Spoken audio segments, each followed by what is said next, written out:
তিনি সাহাবীদের কাছ থেকে চমৎকার অপিনিয়ন আসলে সেটাকে পিক করতেন এবং তাদের সাথে চমৎকার ইন্টারেকশন ছিল। সাহাবীদের সাথে ফলোয়ারদের সাথে ওনার কতটা গভীর ইন্টারেকশন ছিল, ছোট্ট একটা হাদিস বলে, হাদিসটা সহিহ মুসনাদে আহমদ ইবনে হাম্বলে এসছে। আমি এই পয়েন্টটা শেষ করছি। রাসূল সাল্লাল্লাহু আলাইহি ওয়াসাল্লামের যুগে এক সাহাবী ছিল, তার নাম ছিল জাহির ইবনে হারাম আল আশজাঈ। জাহির সাহাবীর নাম কি? সবাই বলুন, কি নাম? জাহির রাদিয়াল্লাহু তাআলা।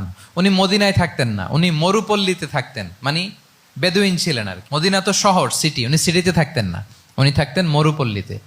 ওখানে তিনি অর্গানিক ফলমূল শাকসবজি চাষ করতেন। রাসূল সাল্লাল্লাহু আলাইহি ওয়াসাল্লাম ওনার এই অর্গানিক ফলমূল আর শাকসবজি খুব পছন্দ করতেন, ফলে উনি প্রায় সেই মরুপল্লী থেকে রাসূল সাল্লাল্লাহু আলাইহি ওয়াসাল্লামের জন্য অর্গানিক ফ্রেশ ফ্রুট আর শাকসবজি মদিনায় নিয়ে আসতেন এবং এগুলো ফ্রিতে দিতেন রাসূল সাল্লাল্লাহু আলাইহি ওয়াসাল্লামকে অ্যাজ এ গিফট। উপহার হিসেবে রাসূল সাল্লাল্লাহু আলাইহি ওয়াসাল্লামকে মরুপল্লী থেকে চাষ করে আনা ফলমূল শাকসবজি দিতেন, আর কিছু শাকসবজি ফলমূল তিনি মদিনার বাজারে বিক্রি করতেন। তো একবার তিনি এসে রাসূল সাল্লাল্লাহু আলাইহি ওয়াসাল্লামকে অর্গানিক এই ফ্রুটগুলো দিয়ে বাকিগুলো মদিনার বাজারে বিক্রি করতেছেন।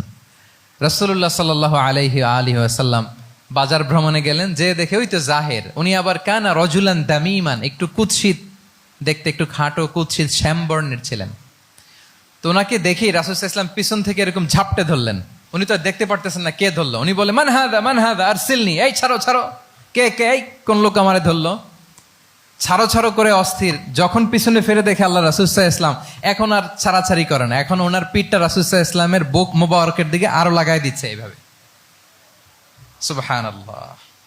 এতক্ষণ বলে এই কে, ছাড়ো ছাড়ো, যখন দেখে রাসূল সাল্লাল্লাহু আলাইহি ওয়াসাল্লাম এখন আর তাড়াহুড়ো করতেছে না, এখন ওনার পিঠটা রাসূল সাল্লাল্লাহু আলাইহি ওয়াসাল্লামের বুক মোবারকের সাথে আরো ঠেলে দিচ্ছে। রাসূল সাল্লাল্লাহু আলাইহি ওয়াসাল্লাম এবার মজার ছলে বললেন, মাইয়াশতারি হাযাল আব, ফান করে বলতেছেন, এই একটা দাস আছে আমার কাছে, এই লোকটারে কে কিনবে, আমি বেচবো। জাহির রাদিয়াল্লাহু তাআলা আনহু বলেন, ইয়া রাসূলুল্লাহ ইদান ওয়াল্লাহি তাজিদুনি কাসিদান, আমি কালো মানুষ, আমি সস্তা মানুষ, আমারে বেচলে বেশি দাম পাবেন না আপনি, আমি তো সস্তা মানুষ ইয়া রাসূলুল্লাহ। রাসূল সাল্লাল্লাহু আলাইহি ওয়াসাল্লাম বললেন, আনতা লাস্তা ইনদাল্লাহি কাসিদ ইয়া জাহির, হে জাহির তুমি আল্লাহর কাছে সস্তা নও, আনতা ইনদাল্লাহি গালি, তুমি আল্লাহর কাছে বড্ড দামি। তোমার স্কিন ব্রাইট কালার না, তুমি কুৎসিত, তুমি দুনিয়াতে সস্তা হতে পারো কিন্তু আমার আল্লাহর দরবারে তুমি কভু সস্তা নও। আনতা ইনদাল্লাহি গালি, আল্লাহর কাছে তুমি বড্ড দামি। দেখেন ইন্টারেকশন কোন মাত্রায় গেলে পিছন থেকে যে এরকম হাক করা যায়, ঝাপটে ধরা যায় এক সাহাবীকে। সুবহানাল্লাহ বিহামদি। এরকম গুড ইন্টারেকশন ছিল অনেক অনেক ভুরি ভুরি সিরাতের পরতে পরতে আপনারা পাবেন যে রাসূল সাল্লাল্লাহু আলাইহি ওয়াসাল্লামের সাথে সাহাবাদের ইন্টারেকশন কত চমৎকার ছিল। 6 নম্বরে হচ্ছে কারেজ, সাহসিকতা। নেতা হইতে হইলে সাহস লাগবে না? নেতারে বাঁচানোর জন্য কর্মীরা দৌড়াইতেছে সামনে, নেতা যদি ছোটে পেছনে, তাহলে হবে? তাহলে তো তাকে নেতা বলা যায় না, কি বলেন? নেতার তো হি শুড বি কারেজাস, তার সাহসী হইতে হবে, দুর্দান্ত সাহস থাকতে হবে তার। রাসূল সাল্লাল্লাহু আলাইহি ওয়াসাল্লামের এরকম দুর্দান্ত সাহস ছিল, অত্যন্ত সাহসিকতার অধিকারী তিনি ছিলেন। এবং এই লিডারশিপ ট্রেইটটা খুবই জরুরি, এটাকে বলে mother skill. Courage is a mother skill, এটাই সব। এই হিম্মত লাগবে। আর রাজুলু যু হিম্মা ইউহিল উম্মাহ, যার হিম্মত আছে সেই জাতিকে জাগাতে পারে, ঠিক কিনা? এই যে আমাদের কাছে তো উদাহরণ একেবারে হাতের কাছেই, এই যে 5 আগস্টে, এই যে জুলাই আপরাইজিং, যদি কারেজ না থাকতো আমাদের তরুণদের, আমাদের জেনজিদের, তাহলে এই পরিবর্তনকে আমরা দেখতে পেতাম না। আমি গল্প শুনছিলাম যে এই চট্টগ্রাম বিশ্ববিদ্যালয় থেকে 2 জন শহীদ হয়েছে, আল্লাহ তাদের কবরগুলোকে তুমি জান্নাতে টুকরা বানিয়ে দাও। এই যে আমাদের তরুণরা তাজা রক্ত দিয়ে একটা চেঞ্জ এনেছে, পরিবর্তন, এটা তো কারেজ, তাদের সাহসিকতার বহিঃপ্রকাশ, ঠিক কিনা? এটা লাগবে। কেউ যদি লিড দিতে চায়, লিডার হতে চায়, তার এটা লাগবে, মাস্ট। রাসূল সাল্লাল্লাহু আলাইহি ওয়াসাল্লাম অত্যন্ত সাহসী ছিলেন। 2-1টা উদাহরণ আমরা সিরাত থেকে দেখি। একবার মদিনাতে রাত্রিবেলা বিকট একটা আওয়াজ হলো, বিকট এত আওয়াজ, সবাই ঘুম থেকে জেগে গেল। ঘুম থেকে জেগে সবাই হতভম্ব, কিরে এত আওয়াজ তো মদিনাতে কখনো শুনি না। ঘটনা কি? কেউ ঘোড়া নিয়ে, কেউ উট নিয়ে, কেউ খচ্চর নিয়ে, কেউ এমনি খালি পায়ে ছুটতে আরম্ভ করলো আওয়াজের দিকে, দেখি যাই কোথায় কি হলো। সবাই ছুটতে ছুটতে মাঝপথে যেয়ে দেখে রাসূল সাল্লাল্লাহু আলাইহি ওয়াসাল্লাম আওয়াজ কোথায় হয়েছে, কোত্থেকে হয়েছে দেখে ফিরে আসতেছে আর বলতেছে, লান তুরাউ, ডোন্ট ওয়ারি, আরে ভয় নাই ভয় নাই, দেখে আসছি আমি, আল্লাহু আকবার, ভয় নাই, আমি দেখে আসছি, এভরিথিং ইজ ফাইন দেয়ার, সব ঠিক আছে, যাও ফিরো ফিরো মদিনায় ফিরো। সবাই ভয় পেয়ে ঘোড়া টোরা ওট হাঁকিয়ে ছুটতে আরম্ভ করছে। অনেক দূর যাওয়ার পরে দেখে রাসূল সাল্লাল্লাহু আলাইহি ওয়াসাল্লাম আবু তালহা রাদিয়াল্লাহু তাআলা আনহুর একটা খুবই ক্ষিপ্ত ঘোড়া নিয়ে উনি দেখে ভিজিট করে ফিরে আসতেছেন। সুবহানাল্লাহ। তাহলে বিপদ ঘটলে নেতা থাকতে হবে কই, সামনে না পেছনে? আমাদের নেতারা থাকে কই? নাকি পেছনেও খুঁজে পাওয়া যায় না? It's a big crisis. নেতা থাকবে কোথায়? Front liner. Leader should be front liner. উনি তো লিড দিবে, নেতৃত্ব দিবে। এখন ওনারা যদি খুঁজে পাওয়া না যায় তাহলে থাকবে কিছু না। এই যে শিখতে হবে আমাদের, যেমনটা রাসূল সাল্লাল্লাহু আলাইহি ওয়াসাল্লাম করলেন। বিকট আওয়াজ, উনি আগে চলে গেছে, কাউকে না বলে দেখে টেকে চলে আসতেছে। আল্লাহু আকবার।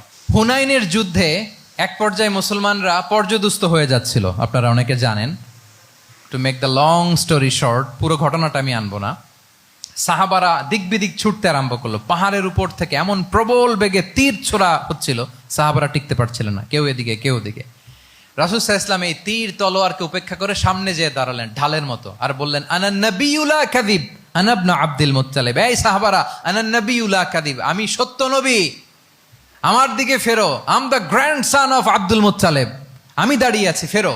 রাসূল সাল্লাল্লাহু আলাইহি ওয়াসাল্লামের যখন এই সাহসী স্টেটমেন্ট তারা পেলেন, আবার আল্লাহু আকবার ধ্বনি নিয়ে সাহাবারা সামনের দিকে এগিয়ে গেছেন। এই যে আগালেন, আর পিছু ফিরলেন না, হুনাইন জয় করেই ছাড়লেন। আল্লাহু আকবার।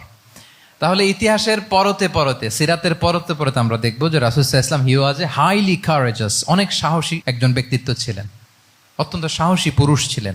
তাহলে নেতা হইতে হইলে তার কি লাগবে? সাহসিকতা লাগবে। তার তো লিড দিতে হবে ফ্রন্ট লাইন থেকে। এবং কাপুরুষতা, ভীরুতা, এটা থেকে রাসূল সাল্লাল্লাহু আলাইহি ওয়াসাল্লাম পানা চেয়েছেন। আল্লাহুম্মা ইন্নী আউযু বিকা মিনাল হাম্মি ওয়াল হাযান ওয়া আউযু বিকা মিনাল আজজি ওয়াল কাসাল ওয়া আউযু বিকা মিনাল জুবনি ওয়াল বুখল। জুবন মানে কি? ভীরুতা, কাপুরুষতা। হে আল্লাহ, আমি ভীরুতা থেকে, কাপুরুষতা থেকে পানাহ চাই। আমরা যেন কাপুরুষ না হই, আমরা যেন ভীরু না হই, আমরা যেন সত্যের বীর সেনানী হয়ে আবু সাঈদের মতো এরকম দুই হাত প্রসারিত করে দাঁড়াতে পারি, ঠিক কিনা? এই যে কারেজাস আবু সাঈদ, হ্যাঁ, is the icon of courage of Bangladesh. কি বলেন? এই যে বুক টান টান করে যে হাত দুইটা প্রসারিত করে দাঁড়ালো, আল্লাহু আকবার। গোটা বিশ্ব এখন তাকে আইকনিক ফিগার হিসেবে মেনে নিস। কি বলেন? গোটা বিশ্ব তাকে চিনছে, তার জন্য দোয়া করছে। তাহলে courage, it's an essential leadership trade, এটা লাগবে প্রিয় ভাইয়েরা। আল্লাহ তাআলা এই কারেজ, এই সৎ সাহস দিয়ে আমাদেরকে ধন্য করুক। 7 নম্বরে হচ্ছে কনফ্লিক্ট রিজলভিং এবিলিটি। বিরোধ নিষ্পত্তি করার মতো যোগ্যতা থাকতে হবে নেতার। অর্থাৎ নেতা হইতে হবে এমন যে বিরোধকে নিষ্পত্তি করে দিতে পারে, মিটমাট করে দিতে পারে, ঝগড়া লাগলে মিটায় দিতে পারে। এটা গুরুত্বপূর্ণ কোয়ালিটি না নেতার জন্য? কি বলেন? রাসূল সাল্লাল্লাহু আলাইহি ওয়াসাল্লামের কিন্তু এটা ছিল, বিরোধ নিষ্পত্তি করা। রাসূল সাল্লাল্লাহু আলাইহি ওয়াসাল্লাম মক্কা থেকে মদিনায় যে 1 ঘন্টায় বছরের পর বছর চলে আসা যুদ্ধ, they use to fight each other, Aus and Khazraj, 1 ঘন্টায় যুদ্ধ থামাই দিয়েছেন। আল্লাহু আকবার। He was a very good mediator and arbitrator. রাসূল সাল্লাল্লাহু আলাইহি ওয়াসাল্লাম অত্যন্ত ভালো মধ্যস্থতাকারী ছিলেন, ভালো মধ্যস্থতাকারী তিনি ছিলেন। তিনি থামিয়ে দিতে পারতেন, বিরোধকে থামাতে পারতেন। আপনারা জানেন যে মক্কায় একবার সম্ভবত অগ্নিকাণ্ডের কারণে কাবা ঘর জ্বলে গিয়েছিল, ধ্বংস হয়েছিল, কিছু অংশ নষ্ট হয়ে গিয়েছিল। কাবাকে রিনোভেট করা হয়েছিল, ফলে কাবার একটা কর্নারে যে ব্ল্যাক স্টোন কর্নার, রুকনুল হাজারিল আসওয়াদ, হাজরে আসওয়াদ পাথরকে সরিয়ে রাখা হয়েছিল। এখন কাবা যখন পুনর্নির্মাণ শেষ, ওই হাজরে আসওয়াদ পাথরকে আবার তার জায়গায় রাখা হবে। কিন্তু কে রাখবে? সবাই রাখতে চায়। সব দলের নেতারা বলে আমরা রাখবো। এক দলের নেতা বলে যে আমি রাখবো, এটা অনেক very prestigious and dignified issue, এই প্রেস্টিজ আমরা কাউকে নিতে দিব না। আরেক দলের নেতা বলে না, আমাদের পাওয়ার বেশি, আমরা রাখবো। আরেক দলের নেতা বলে যে না, এটা আমাদেরই। আরেকজন বলে রক্তের গঙ্গা বইয়ে দিব মক্কায়, কিন্তু এই সম্মান হাতছাড়া হতে দেব না। এখন জাতীয় 4 নেতা গেছে 4 দিকে, সমাধান তো নাই। পাথর কয়টা? পাথর তো মাত্র একটা। ইন দ্য মিন টাইম রাসূল সাল্লাল্লাহু আলাইহি ওয়াসাল্লাম আসলেন। রাসূল সাল্লাল্লাহু আলাইহি ওয়াসাল্লামকে দেখেই সবাই হ্যাপি, সবাই বলে যা আমিনুন রাদিনা বি, এই তো আলামিন আসছে, ওই ফয়সালা করবে। আল্লাহ রাসূল সাল্লাল্লাহু আলাইহি ওয়াসাল্লাম বললেন কি হয়েছে? এই ঘটনা। জাতীয় 4 নেতা বলে এই পাথর নিয়ে তারা নিজেরা রাখবে, কাউকে দিবেন। রাসূল সাল্লাল্লাহু আলাইহি ওয়াসাল্লাম বললেন ঠিক আছে, একটা চাদর নিয়ে আসো। চাদর নিয়ে আসা হলো। এবার জাতীয় 4 নেতা চাদরের 4 কর্নার ধরে দাঁড়ালো। রাসূল সাল্লাল্লাহু আলাইহি ওয়াসাল্লাম নিজ হাতে হাজরে আসওয়াদ তুলে চাদরের মাঝখানে রাখলেন। এবার 4 নেতাকে বললেন আসো তোমরা আমার সাথে। তারা আগাতে লাগলো। কাবা ঘরের সামনে যখন আসলো, রাসূল সাল্লাল্লাহু আলাইহি ওয়াসাল্লাম নিজ হাতে, ওনার বরকতময় হাতে আবার হাজরে আসওয়াদ ধরে ঠিক জায়গা মতো রেখে দিলেন। এতক্ষণ কিন্তু 4 নেতা কি বলছে? কাউরে ধরতে দিব না, কাউকে। কিন্তু এখন চাদরের কোনা ধরেই happy. This is called conflict resolving ability. একজন নেতার এরকম কনফ্লিক্ট, সমাজে যখন এই ধরনের বিরোধ তৈরি হয়, ঝামেলা তৈরি হয়, মারামারির মতো পরিস্থিতি তৈরি হয়, সংঘাতের মতো একটা সিচুয়েশন হয়, নেতা এটাকে রিজলভ করার ক্যাপাসিটি এবিলিটি তার থাকতে হবে। আল্লাহ রাসূল সাল্লাল্লাহু আলাইহি ওয়াসাল্লামকে আল্লাহ তাআলা এটা দিয়েছিলেন। আল্লাহু আকবার। শুধু বড় বড় জিনিস না, ছোট ছোট জিনিসও করতে হয়। লেটস সে নিজ দলের নেতা কর্মীদের মধ্যে মারামারি, নিজ দেশের ভেতরে মারামারি, দেশের সাথে প্রতিবেশী দেশের বিরোধ, রিজিওনাল সুপার পাওয়ার হলে আশেপাশের অনেকগুলো দেশের মধ্যে বিরোধ, আপনাকে নেতা হয়ে এগুলো মিটমাট করে দিতে হবে। সুপার পাওয়ার যদি হয়ে যান, গোটা বিশ্বের যেখানে ঝামেলা লাগে, দেখেন না বড় বড় মোড়লরা কি করে, ওই কাতারে বসে বসে ওই আফগানিস্তান, তারপর ওই ইসরায়েল, কাতার মিলাই দিচ্ছে, দেখেন না এগুলো নিউজে আপনারা? This is called conflict resolving ability. কনফ্লিক্টকে রিজলভ করতে জানতে হয়। রাসূল সাল্লাল্লাহু আলাইহি ওয়াসাল্লাম এরকম রাষ্ট্রীয় পর্যায়ে, বড় বড় সামাজিক পর্যায়ে, এমনকি ফ্যামিলি অ্যাফেয়ার্স এর মধ্যে যত বিরোধ লাগতো রাসূল সাল্লাল্লাহু আলাইহি ওয়াসাল্লাম মিলাই দিতেন। আল্লাহু আকবার। ফ্যামিলি কাউন্সিলিং, এজন্য প্রত্যেক ইমাম খতিবদের এই কাউন্সিলিং এর উপর ট্রেনিং নেওয়া দরকার। আমাদের পরিবারগুলো ভেঙে যাচ্ছে, পরিবারগুলো কি হচ্ছে? ভেঙে যাচ্ছে। আমি পশ্চিমা দেশে আমাদের অনেক স্কলারদের দেখেছি যারা ইমাম এবং খতিব, তাদের আলাদা করে উইকলি 7 ঘন্টা 8 ঘন্টা 10 ঘন্টা এরকম রাখতে হয় ফ্যামিলি কাউন্সিলিং এর জন্য। যাদের মধ্যে বিরোধ, হাজব্যান্ড ওয়াইফের ঝামেলা চলতেছে, উনি কাউন্সিলিং করে। এটা খুব জরুরি। আল্লাহ রাসূল সাল্লাল্লাহু আলাইহি ওয়াসাল্লাম এটা করতেন, সাহাবাদের মধ্যে করতেন, ইভেন নিজের স্ত্রীদের মধ্যেও করতেন। সহিহ বুখারীতে এসেছে ওনার স্ত্রীদের মধ্যে 2টা গ্রুপ ছিল। পজিটিভলি নেন, 2টা গ্রুপ, আবার এটা ওই গ্রুপ মনে করেন না। অর্থাৎ মানবিক কারণে সামান্য যে জেলাসি থাকে এক স্ত্রীর সাথে আরেক স্ত্রীর, এটা তো খুব স্বাভাবিক। ওই ওনাদের মধ্যে একসাথে তো অ্যাট এ টাইমে খুব সম্ভবত 9 জন স্ত্রী বেঁচে ছিলেন। হাফসা রাদিয়াল্লাহু তাআলা আনহাকে কেন্দ্র করে একটা গ্রুপ, আয়েশা রাদিয়াল্লাহু তাআলা আনহাকে কেন্দ্র করে একটা গ্রুপ। তাদের মধ্যে অনেক কথাবার্তা, কিছু মানবিক কারণে যেগুলো হয়, এটা কিন্তু ছিল। রাসূল সাল্লাল্লাহু আলাইহি ওয়াসাল্লাম প্রায় ওনাদেরকে নিয়ে বসে এগুলো রিজলভ করে দিতেন। ওনার নিজের কন্যা ফাতেমা রাদিয়াল্লাহু তাআলা আনহার সাথে আলী রাদিয়াল্লাহু তাআলা আনহার যদি মনোমালিন্যের ঘটনা ঘটতো, এগুলো উনি রিজলভ করে দিতেন। এবং খুব কাছাকাছি ছিল কিন্তু ঘর। যারা মদিনায় মাআরিদুস সিরান নাবাবিয়া ওগুলোতে গিয়েছেন, দেখবেন যে রাসূল সাল্লাল্লাহু আলাইহি ওয়াসাল্লামের ঘরের পাশেই অন্যান্য স্ত্রীদের ঘরগুলো একটার পর একটা, পাশেই ফাতেমা রাদিয়াল্লাহু তাআলা আনহার ঘর। একবার তিনি দুপুরবেলা ফাতেমা রাদিয়াল্লাহু তাআলা আনহার ঘরে গেলেন, যে দেখেন যে ঘরে আলী রাদিয়াল্লাহু তাআলা আনহু নেই। তো জিজ্ঞেস করলেন যে আইনা ইবনু আম্মি, কোথায় আলী, কোথায়? তো বললেন যে কানা বাইনি ওয়া বাইনাহু শাই, আমাদের মধ্যে একটু ঝগড়াঝাটি হয়েছে আর কি, মনোমালিন্য হয়েছে। ফাগাদাবানি, উনি একটু রেগে গেছেন আমার উপর। ফাখারাজা ফালাম ইয়াকিল ইনদি, প্রত্যেকদিন খাওয়ার পরে তো এখানেই কাইলুলা করে, আজকার ঘরে কাইলুলা করে নাই, কই যেন চলে গেছে। তো কোথায় গেল? রাসূল সাল্লাল্লাহু আলাইহি ওয়াসাল্লাম লোক পাঠালো, খুঁজে দেখো আলী কোথায়। আলী রাদিয়াল্লাহু তাআলা আনহু উনি মনের কষ্ট নিয়ে মসজিদে নববীর মধ্যে শুয়ে আছেন। তো রাসূল সাল্লাল্লাহু আলাইহি ওয়াসাল্লাম খুঁজতে খুঁজতে মসজিদে নববীর ভেতরে গেলেন, দেখলেন যে উনি যে শুয়ে আছে, ওনার গায়ের জামাটা এক পাশে পড়ে আছে আর বালুর মধ্যে ওনার শরীর পড়ে আছে। তো উনি ডাকলেন, কুম ইয়া আবা তুরাব, কুম ইয়া আবা তুরাব, হে বালির বাবা আলী, বালির বাবা আলী, ওঠো ওঠো। মজা করে বললেন যে ইয়া আবা তুরাব, যেহেতু বালি লেগে আছে গায়ে, বালির বাবা আলী ওঠো। ওখান থেকে ধরে এনে ফাতেমা রাদিয়াল্লাহু তাআলা আনহার কাছে নিয়ে, দুইজনকে পাশে বসিয়ে এই যে আবার মিটমাট। এটা ছিল রাসূল সাল্লাল্লাহু আলাইহি ওয়াসাল্লামের ডেইলি বেসিসে একটা অ্যাক্টিভিটি। কনফ্লিক্ট তিনি রিজলভ করে দিতেন।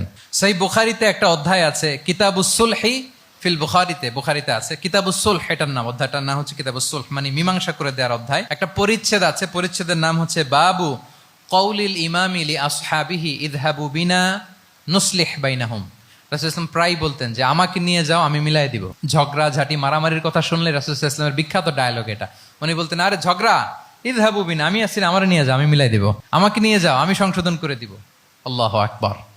তাহলে কনফ্লিক্ট রিজলভিং এবিলিটি, এটা একজন নেতার থাকা চাই। 8 নম্বরে হচ্ছে visionary. A leader should be futuristic, সময়ের আগে চলতে পারা, এটা নেতার কাজ। He should see beyond the boundary, out of the box. তাকে আউট অফ দ্য বক্স চিন্তা করতে হবে। কর্মীরা যদ্দূর দেখে এরপর থেকে নেতা দেখা শুরু করবে, তখন সেই হয়ে উঠবে নেতা। এটাকে বলে ভিশনারি। এই ট্রেটটা একটা লিডারশিপ ট্রেট, খুব গুরুত্বপূর্ণ লিডারশিপ ট্রেট, মানে ফারসাইটেডনেস থাকা, দূরদর্শিতা থাকা, ফিউচারিস্টিক অ্যাটিটিউডের হওয়া, সময়ের আগে চলতে পারা, মানে আগ থেকে আন্দাজ করতে পারা। রাসূল সাল্লাল্লাহু আলাইহি ওয়াসাল্লামের মধ্যে এটা ছিল। কেমন ছিল? ওনার 2-1টা উক্তি আমি কয়েকটা হাদিস শেয়ার করি। তিনি বলতেন, ইন্নাল্লাহা যাওয়ালি আল আরদা ফারাআইতু মাশআরিকাহা ওয়া মাগারিবাহা ওয়া ইন্না মুলকা উম্মতি সায়াবলুগু মুলকুহা মা যুবিয়ালি মিনহা। আল্লাহ তাআলা এই পৃথিবীটাকে ফোল্ড করে ছোট রেপ্লিকা বানিয়ে আমার সামনে তুলে ধরেছেন। ফারাআইতু মাশারিকাহা ওয়া মাগারিবাহা, আমি পৃথিবীর প্রাচ্য পাশ্চাত্য সবটুকুন দেখেছি। আর আমি যদ্দূর দেখেছি ঠিক তদ্দূর জায়গায় আল্লাহ তাআলা লা ইলাহার বাণী পৌঁছে দিবে। পৃথিবীতে এমন কোনো জায়গা আছে যেখানে লা ইলাহার ধ্বনি উচ্চারিত হয় না? এমন কোনো জায়গা নেই। তার মানে ফিউচারিস্টিক। সে 1400 বছর আগের কথা, যে পৃথিবীর আনাচে কানাচে কোথাও বাকি থাকবে না, সব জায়গায় ইসলাম পৌঁছে যাবে। অন্য জায়গায় বললেন, লা ইয়াবলাগান্না হাযাল আমরু মা বালাগাল লাইলু ওয়ান নাহার, ওয়ালা ইয়াতরুকুল্লাহু বাইতা মাদার ওয়ালা ওয়াবার ইল্লা আদখালাহুল্লাহু হাযাদ দ্বীন। এই ইসলাম যেখানে দিন হয়, রাত হয়, পৃথিবীর যেখানে দিন রাত্রি সংঘটিত হয়, সব জায়গায় পৌঁছবে। এমন কোনো কাঁচা ঘর, পাকা ঘর, কোনো জঙ্গল, কোনো পাহাড়, কোনো ভূখণ্ড, এই পৃথিবীতে কোনো এমন কোনো জনপদ থাকবে না যেখানে ইসলামের বাণী পৌঁছবে না। সব জায়গায় পৌঁছে যাবে। আল্লাহু আকবার। তাহলে এটা হচ্ছে ফিউচারিস্টিক অ্যাটিটিউডের ব্যক্তিত্ব হওয়ার কারণে তিনি এমনটি বলেছেন। আগাম বুঝে ফেলতেন।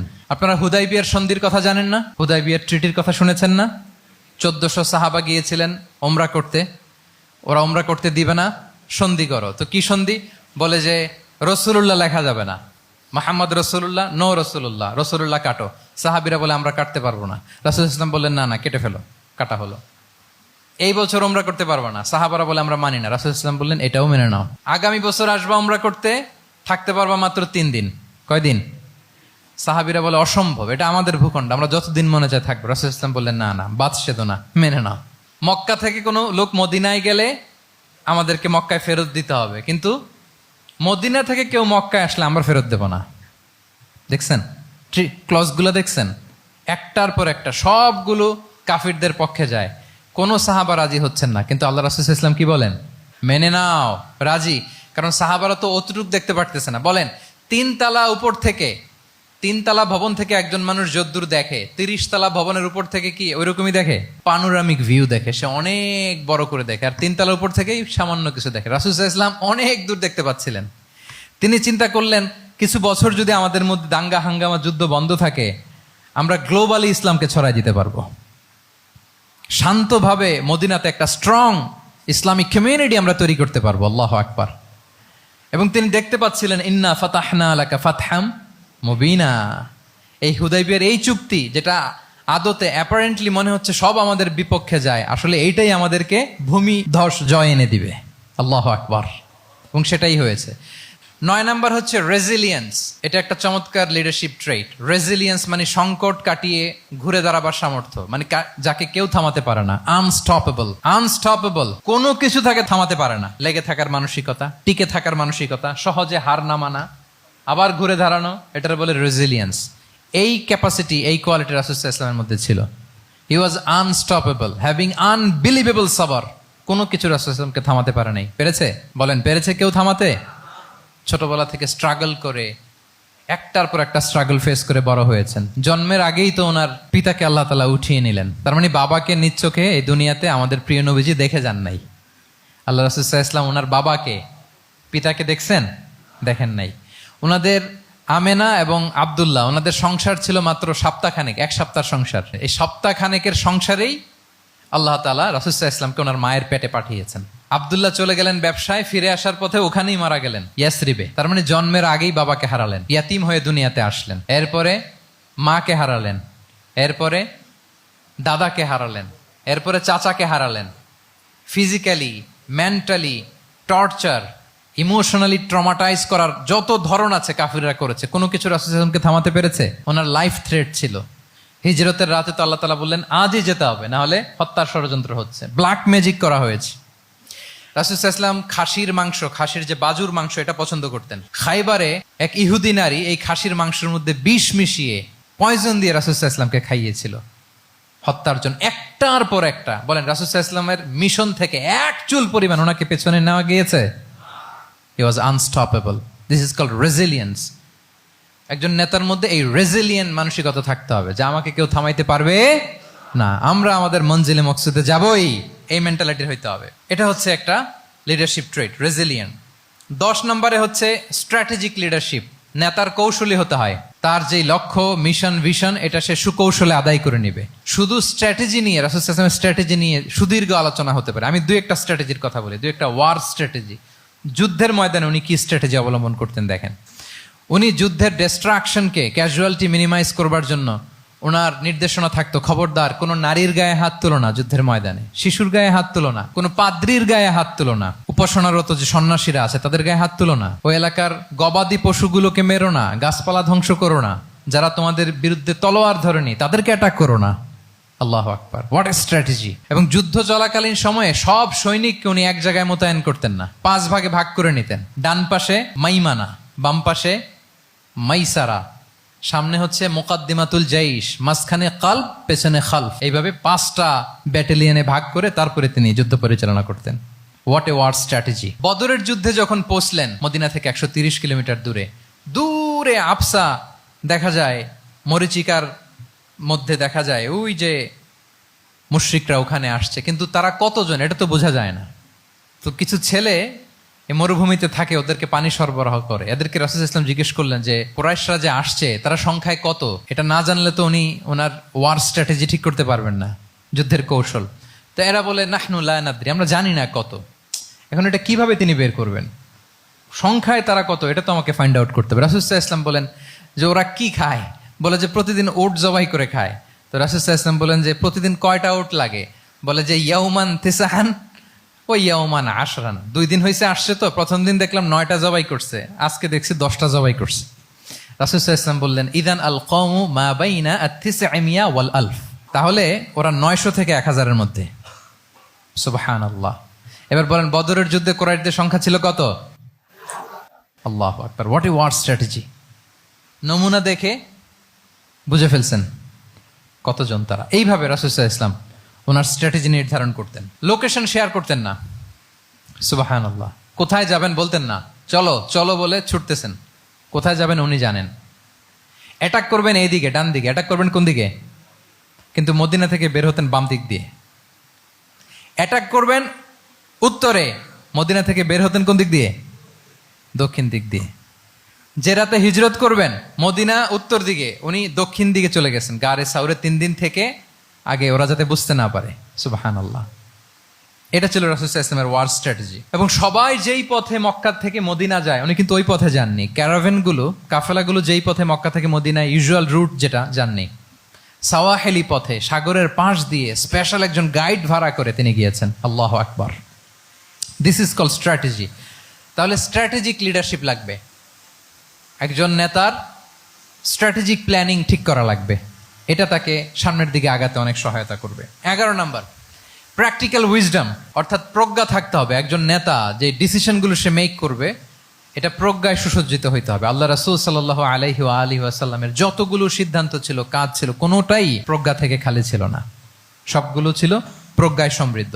ভুরি ভুরি উদাহরণ হাজির করা যেতে পারে। আমি 2টা উদাহরণ দেই, মাক্কি জীবনের একটা উদাহরণ দিই। রাসূল সাল্লাল্লাহু আলাইহি ওয়াসাল্লাম মক্কাতে নবুয়তের 5ম বৎসরে যখন নও-মুসলিম সাহাবাদের উপর অত্যাচারের মাত্রা মারাত্মক বেড়ে গেল, রাসূল সাল্লাল্লাহু আলাইহি ওয়াসাল্লাম সাহাবাদেরকে হিজরতে পাঠালেন। বলেন তো কোথায় পাঠিয়েছিলেন? সবাই বলুন।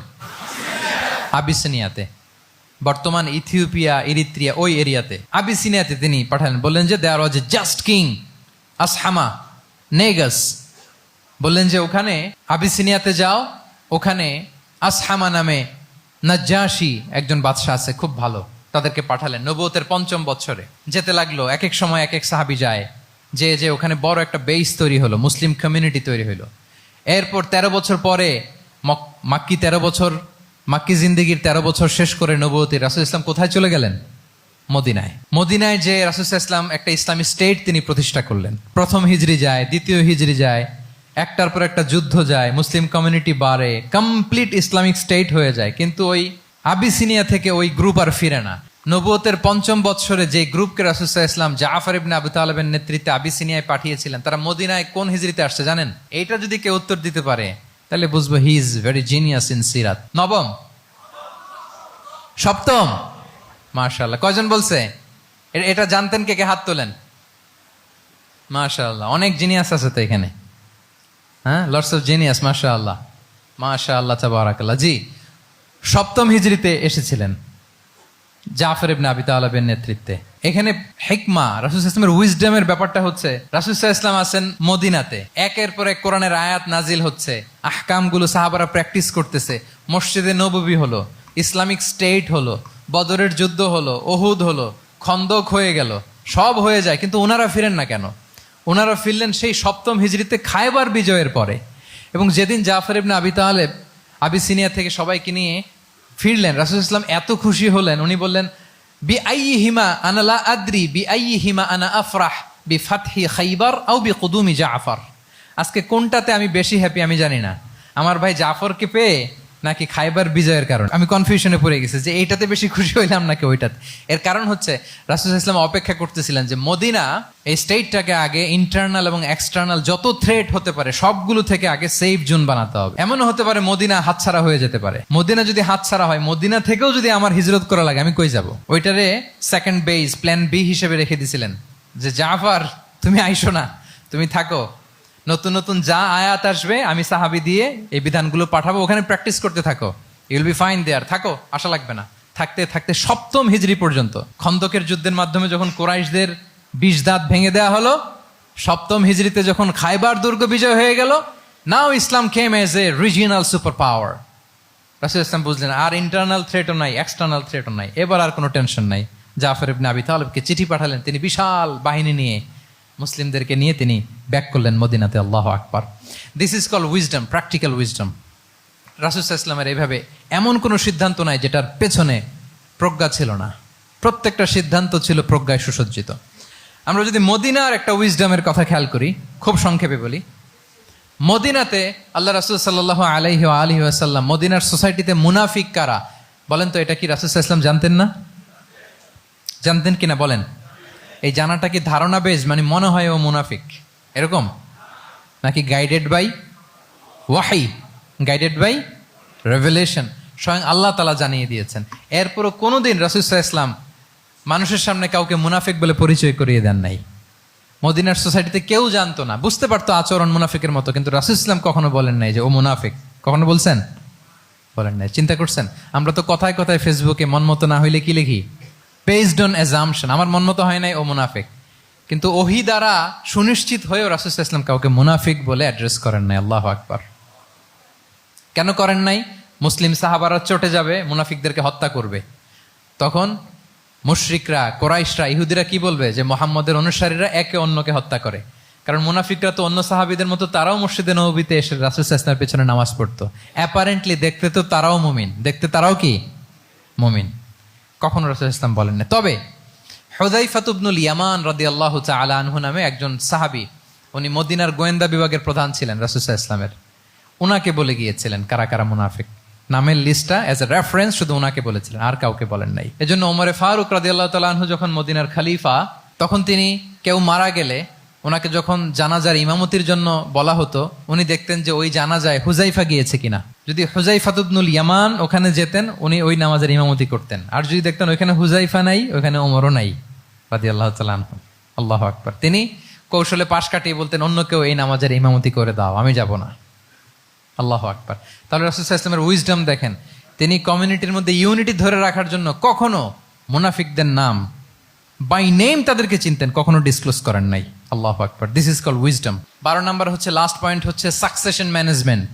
এ good leader produces a good leader, a true leader produces a true leader. একজন ভালো নেতা সে ভালো নেতা তৈরি করে, কি বলেন?